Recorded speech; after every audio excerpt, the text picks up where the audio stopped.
Gadis ini mungkin masih belum tahu. Dirinya telah mati. Kakaknya sedang menyampaikan beberapa kata di atas podium. Dia berlari melihat kakaknya dan merasa tidak percaya. See, I'm not dead. I'm here. Come on, fam. Orang-orang di bawah sama sekali tidak mendengarnya. Dia berbalik melihat kakaknya. Sang kakak berkata, "Sekarang kalian semua boleh memilih untuk terus duduk di tempat, atau naik ke atas untuk menyampaikan kata-kata terakhir." Dia panik dan berlari, melihat mayat dirinya sendiri. Saat itu dia kaget dan tidak bisa berbuat apa-apa. Dia yang tidak bisa menerima kenyataan pun memilih untuk kabur. Sehari sebelumnya dia masih berlomba lari bersama kakaknya. Saat pulang melihat suatu peninggalan, dia ke sana dan tidak mengerti kenapa harus memberikan barang-barang kepada orang yang telah meninggal. Dia sama sekali tidak sangka akan mengalami hal yang sama seperti orang ini. Di malam hari dia berkelahi dengan kakaknya. Dia pun mengejar kakaknya untuk minta maaf. Tapi di saat itu sebuah mobil melaju ke arahnya. Sang kakak memperingati dia bahwa ada mobil, dan segera minggir. Tapi dia mengira kakaknya sedang bercanda. Kemudian,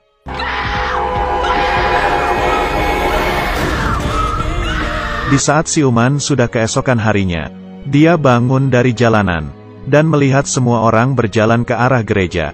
Dia pun mengikuti mereka. Sampai di gereja, terjadilah hal-hal yang seperti di awal tadi. Dia memilih untuk kabur. Karena masih belum bisa menerima kenyataan. Tapi mau bagaimana lagi?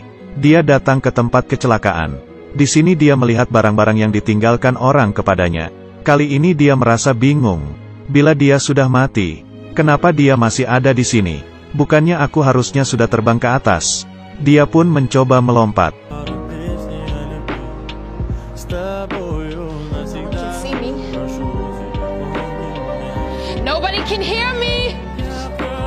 Sekeliling keluarganya menenangi sang kakak. Sang kakak berpikir adiknya meninggal karenanya. Dan pria di sebelahnya terus menyemangati sang kakak. Dia menyarankan sang kakak untuk segera pergi ke tempat kejadian. Berdasarkan pernyataan polisi, supir yang menabrak kabur. Dia sangat berterima kasih kepada pria tersebut karena sudah menenangkan kakaknya. Dengan begitu kedua orang ini ke kantor polisi. Tapi polisi tidak niat, yang menyatakan pembunuh mungkin di antara ribuan orang. Mereka tidak bisa menemukannya.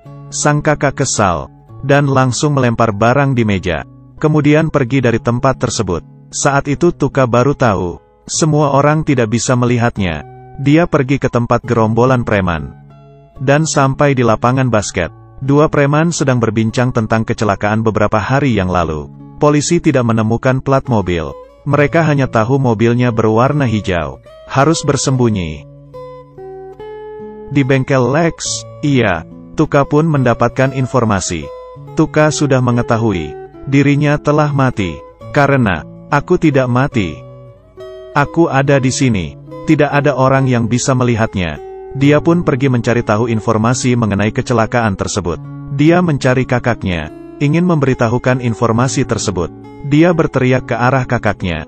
Dari seluruh dunia paling ingin mendengar suaraku adalah kamu. Cobalah, ku mohon. Kak, hei, dengar perkataanku. Tapi latihan sang kakak telah dimulai. Dia hanya bisa mengikutinya berlari. Langkah keduanya lama-lama menjadi sama. Dan terjadi suatu keajaiban. Kak, dengarkan.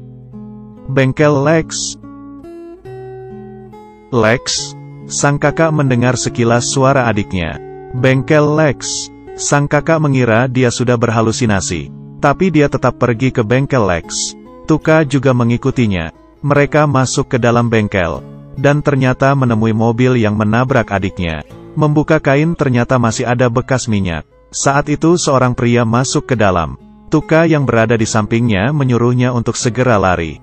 Tapi sang kakak yang tidak bisa mendengarnya bertanya siapa pemilik mobil itu.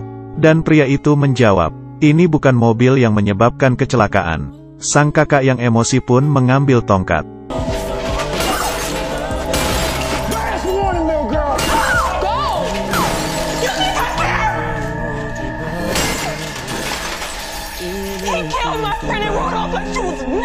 Sama sekali tidak memedulikannya. Saat itu pria lain segera datang dan mengeluarkan pistol. Tiba-tiba terdengar suatu suara. Sang kakak langsung kabur. Tuka tidak hati-hati menabrak seseorang. Tak disangka pria tersebut bisa melihatnya. Dia pun langsung berbalik dan mengejar pria tersebut. Ternyata dia sama seperti Tuka. Sudah mati dan terkurung di alam manusia. Sudah mencoba banyak cara, tapi tetap tidak menemukan solusinya. Dia berkata, aku berharap bisa mendapatkan sepatu basket baru. Tapi tidak ada orang yang memberikannya kepadaku. Dia tidak tahu harapannya sendiri. Menjadi syarat penting dalam reinkarnasi. Mendengar perkataan sang pria, setelah tetangganya meninggal menjadi sepertinya. Tapi setelah melihat kucing yang menghilang 3 tahun lalu, dia bisa reinkarnasi. Tuka pun mendapatkan penerangan.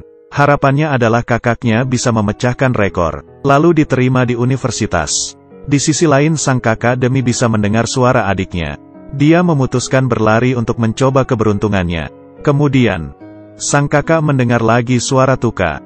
Tuka mengatakan akan membantunya memecahkan rekor dan diterima universitas. Kemudian dia bisa reinkarnasi. Di bawah dukungan Tuka yang tidak berhenti. Akhirnya sang kakak memecahkan rekornya. Tapi hal yang tidak baik pun terjadi lagi. Sang kakak dihadang oleh bos pemilik bengkel Lex. Tanpa berkata apa-apa pun langsung memukul kaki kakaknya. Tuka berdiri di tengah jalan. Sebuah bus sekolah melewatinya. Dan menembus badannya. Tidak salah, dia telah mati. Tuka berkeliaran di alam manusia tidak bisa reinkarnasi. Satu-satunya cara agar dia bisa reinkarnasi adalah harus mencapai impiannya.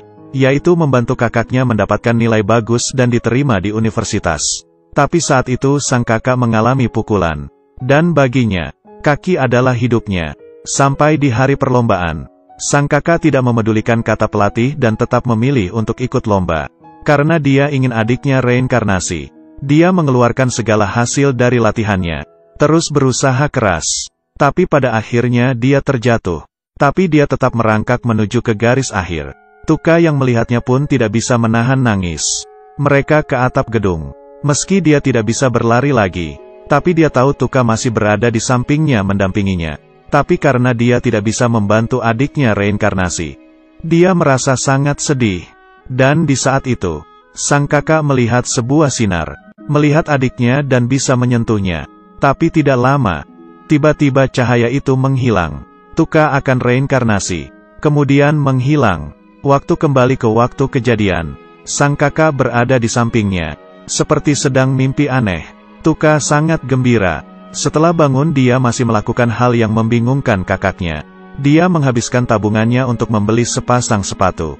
Dan meletakkannya di depan tempat kejadian. Ternyata itu adalah tempat kejadian pria yang sebelumnya dia temui. Saat itu sang pria melihatnya dari tempat yang tidak jauh. Akhirnya impiannya tercapai dan dia bisa reinkarnasi. Video ini berakhir sampai di sini. Tidak bisa apa-apa dalam menghadapi kematian. Ada orang yang sampai waktunya kematin. Masih tidak bisa mencapai impiannya. Bersyukurlah masih muda. Dan lakukan apa saja yang ingin dilakukan. Belum tercapai, berusalahnya mencapainya. Jangan menyia-nyiakan waktu, agar saat waktu itu tiba, kita tidak memiliki penyesalan. Ia sudah cerita sampai di sini. Yang suka, ikut